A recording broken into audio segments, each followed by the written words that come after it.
ሰላም ጤና ይስጥልኝ። ወቅታዊ ሚዛናዊና ፈጣን መረጃዎችን ወደ እናንተ የሚያደርሰው የፈጠነ ሚዲያ ነው።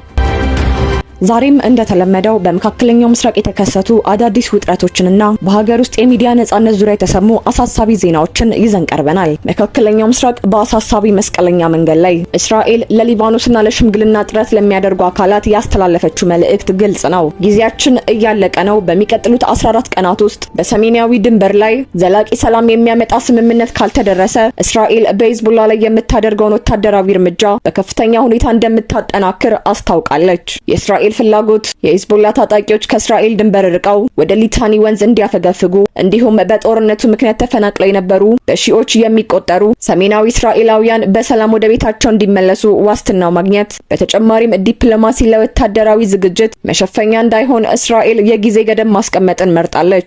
የሊባኖስ መንግስት በበኩሉ የእስራኤልን ማስጠንቀቂያ የጦርነት ነጋሪት መምታት ሲል ፈርጆታል። እንደ ቤይሩት ባለስልጣናት ገለጻ እንዲህ ያሉ ማስፈራሪያዎች ለሰላም ንግግሩ እንቅፋት ከመሆን ባለፈ ሂዝቦላ ይበልጥ ጥፋቱን እንዲያጠናክር ሰበብ ሊሆኑ ይችላሉ። የአሜሪካው ፕሬዝዳንት ዶናልድ ትራምፕ እንደ አውሮፓውያን አቆጣጠር ሚያዝያ 17 2026 ይፋ ያደረጉት የ10 ቀናት ጊዜያዊ የተኩስ አቁም ስምምነት ለቀጠናው ትልቅ የትንፋሽ ጊዜ ሰጥቶ ነበር። ሆኖም ይህ ጊዜያዊ እፎይታ ወደ ዘላቂ ሰላም አለመቀየሩ አሜሪካንና ፈረንሳይን በከፍተኛ ዲፕሎማሲያዊ ውጥረት ውስጥ ከቷቸዋል። የትራምፕ አስተዳደር በጥንካሬ ሰላምን ማምጣት የሚለውን ፖሊሲ ቢከተልም እስራኤል ያስቀመጠችው የ14 ቀናት ገደብ ዋሽንግተን ላይ ተጨማሪ ጫና ፈጥሯል። አሜሪካ በሊባኖስ በኩል ሂዝቦላን ማሳመን ካልቻለች ከ14 ቀናት በኋላ የሚመጣው ወታደራዊ እርምጃ አሜሪካን በቀጥታ ወደ ግጭቱ ሊያስገባት ይችላል። ሂዝቦላ ወደ ኋላ ለማፈግፈግ ከተስማማ እስራኤል ወታደራዊ ጥቃቷን ልታቆም ትችላለች። ይህም ለሊባኖስ መረጋጋት ትልቅ ድል ይሆናል። እስራኤል መሰል መጠነ ሰፊ የምድር ወረራን በሊባኖስ ላይ ልትከፍት ትችላለች። ይህ ደግሞ ኢራንን በቀጥታ ወደ ጦርነቱ ሊያስገባት የሚችል አደገኛ ሁኔታ ይፈጥራል። የመካከለኛው ምስራቅ ዕጣ ፈንታ በሚቀጥሉት 2 ሳምንታት በሚደረጉ ሚስጥራዊና ይፋዊ ንግግሮች ላይ የተንጠለጠለ ነው። እስራኤል ማስጠንቀቂያዋን ተግባራዊ ታደርጋለች ወይንስ ዲፕሎማሲው ሌላ እድል ያገኛል? የምናየው ይሆናል። የመካከለኛው ምስራቅ ቀውስ በእስራኤልና በሊባኖስ ድንበር ላይ ብቻ እየተገደበ አይደለም። ይልቁንም የቀይ ባህርን ሰላም እያወኩ ያሉት የየመን ሁቲዎች የያዙት አዲስ አቋም ለዓለም አቀፉ የንግድ መስመር ሌላ ስጋት ሆኗል። የሁቲዎች አዲስ ዛቻና የመካከለኛው ምስራቅ ቀውስ በየመን የሚንቀሳቀሱት የሁቲ አማጽያን በቅርቡ ያወጡት መግለጫ በመካከለኛው ምስራቅ ለተቀሰቀሰ ውጥረት አዲስ ቤንዚን አርከፍክፎበታል።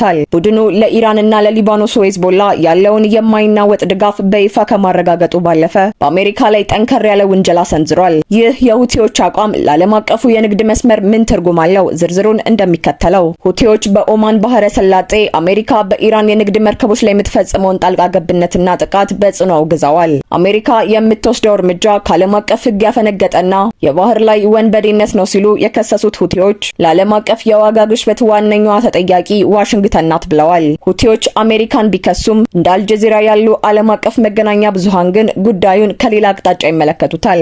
አሜሪካና ምዕራባውያን እንደሚሉት ከሆነ በቀይ ባህርና በህንድ ውቅያኖስ ላይ የመርከቦችን እንቅስቃሴ በማገትና ጥቃት በመሰንዘር ዓለም አቀፍ ንግዱን እያወኩ ያሉት ራሳቸው ሁቲዎች ናቸው። በዚህም ምክንያት ሁቲዎች በዓለም አቀፉ ማህበረሰብ ዘንድ ጥርስ ተነክሶባቸዋል። የቡድኑ መግለጫ ራሱን ከተጠያቂነት ለማዳንና ጥፋቱን ወደ አሜሪካ ለማዞር የተደረገ ሙከራ እንደሆነም ይነገራል። የሁቲዎች መግለጫ እጅግ አሳሳቢ የሆነው ኢራን የሆርሙዝን ሰርጥ ለመዝጋት ያላትን እቅድ መደገፋቸው ነው። በዓለም ላይ ካለው የነዳጅ ንግድ 20 በመቶ የሚሻገርበት ወሳኝ መስመር ነው። ኢራን ራሷን ለመከላከል ሰርጡን መዝጋት መብቷ ነው በማለት ለቴህራን ያላቸውን ታማኝነት በድጋሚ አረጋግጠዋል። ይህ ድጋፍ የሚያሳየው ሁቲዎች ከየመን ድንበር አልፈው ለኢራን የጥቅም ተከላካይ ሆነው መቆማቸውን ነው። ከኢራን በተጨማሪ በሊባኖስና በፍልስጤም ላይ እስራኤል የምትፈጽመውን ጥቃት የተቃወሙት ሁቲዎች ከሂዝቦላ ጎን መቆማችንን እንቀጥላለን ሲሉ ዛቻቸውን አክለዋል።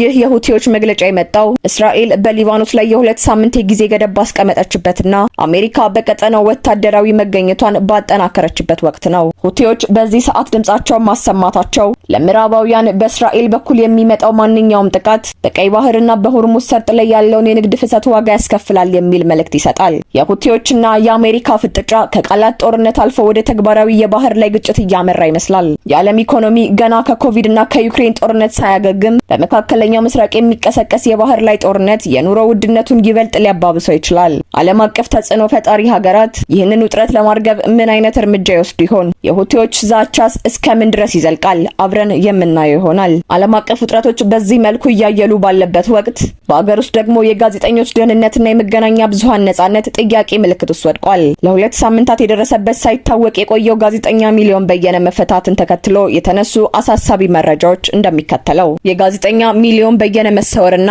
የአዲስ ስታንዳርድ አጣብቂኝ። በኢትዮጵያ የሚዲያ ምህዳር ውስጥ ትልቅ ስም ያለው አዲስ ስታንዳርድ የበየነ መረብ ሚዲያ ማኔጂንግ ኤዲተር የሆነው ጋዜጠኛ ሚሊዮን በየነ ለሁለት ሳምንታት የደረሰበት ሳይታወቅ ከቆየ በኋላ በነጻ ተለቋል። ይህ ክስተት በኢትዮጵያ የጋዜጠኞች ደህንነትና በመደበኛ ባልሆኑ የማቆያ ስፍራዎች ዙሪያ አዳዲስ ጥያቄዎችን ጭሯል። ቲክፋ ኢትዮጵያ እንደዘገበው ጋዜጠኛ ሚሊዮን በየነ የተወሰደው ከአዲስ ስታንዳርድ ቢሮ ሲቪል በለበሱ የደህንነት አካላት መሆኑን የሚዲያው ዋና አዘጋጅ አቶ ዮናስ ከድር ለቲክፋ ኢትዮጵያ በሰጡት ቃል አረጋግጠዋል። ጋዜጠኛው በታገተባቸው 14 ቀናት ውስጥ አዲስ አበባ ውስጥና ከአዲስ አበባ ውጭ ባሉ መደበኛ ባልሆኑ የማቆያ ስፍራዎች እንዲቆይ ተደርጓል። የፌዴራል ፖሊስም ሆነ ሌሎች የጸጥታ ተቋማት ጋዜጠኛው በእጃቸው እንዳልነበር ሲገልጹ መቆየታቸው ጉዳዩን ይበልጥ ሚስጥራዊና አሳሳቢ አድርጎት ነበር። ይህ ጋዜጠኛ የመታሰሩ ዜና የመጣው ሚዲያው ካለበት የሕግ ውዝግብ ጋር ተያይዞ ነው። ከመስከረም ወር 2026 ጀምሮ የመገናኛ ብዙሃን ባለስልጣን የአዲስ ስታንዳርድን የስራ ፍቃድ ሰርዣለሁ ብሎ ነበር። የጋዜጠኛ ሚሊዮን ጉዳይ አንድ ትልቅ ስጋት ደቅኗል። ግለሰቦቹ በሕግ ቁጥጥር ስር ሲውሉ ለምን ወደ መደበኛ ፖሊስ ጣቢያ አይወሰዱም? ቤተሰብና የሕግ ባለሙያዎች ያሉበትን ቦታ እንዳያውቁ መደረጉ በራሱ በሰብአዊ መብት ተሟጋቾች ዘንድ በኃይል መሰወር ተብሎ ሊፈረጅ የሚችል ተግባር ነው። ሚዲያውን የሚያትመው ጃኪን ፐብሊሽንግ ባወጣው መግለጫ ጋዜጠኛው ላይ የደረሰውን እንግልትና መሰወር በጽኑ አውግዟል። ጋዜጠኛው አሁን ከቤተሰቦቹ ጋር ቢቀላቀልም ስለደረሰበት ሁኔታና ስለተፈታበት መንገድ ለደህንነቱ ሲባል ዝርዝር መረጃ ወደፊት እንደሚሰጥ ተገልጿል። የሚሊዮን በየነ መለቀቅ ለአድናቂዎቹና ለቤተሰቦቹ ታላቅ የምስራች ቢሆንም በኢትዮጵያ በነጻነት የመጻፍና የመዘገብ ዋጋ ግን አሁንም ከፍተኛ መሆኑን ያሳያል። ህጋዊ ፈቃድ መከልከል፣ ከቢሮ ታፍኖ መወሰድና ባልታወቁ ስፍራዎች መታሰር በሚዲያ ባለሙያዎች ላይ የስነ ልቦና ጫና የመፍጠር ስልት መሆኑን ተቺዎች ይናገራሉ። ለዛሬ የያዝናቸው መረጃዎች እነዚህን ይመስሉ ነበር። መረጃዎችን በፍጥነት ለማግኘት ቻናላችንን ሰብስክራይብ ማድረጋችሁ እንዳትረሱ።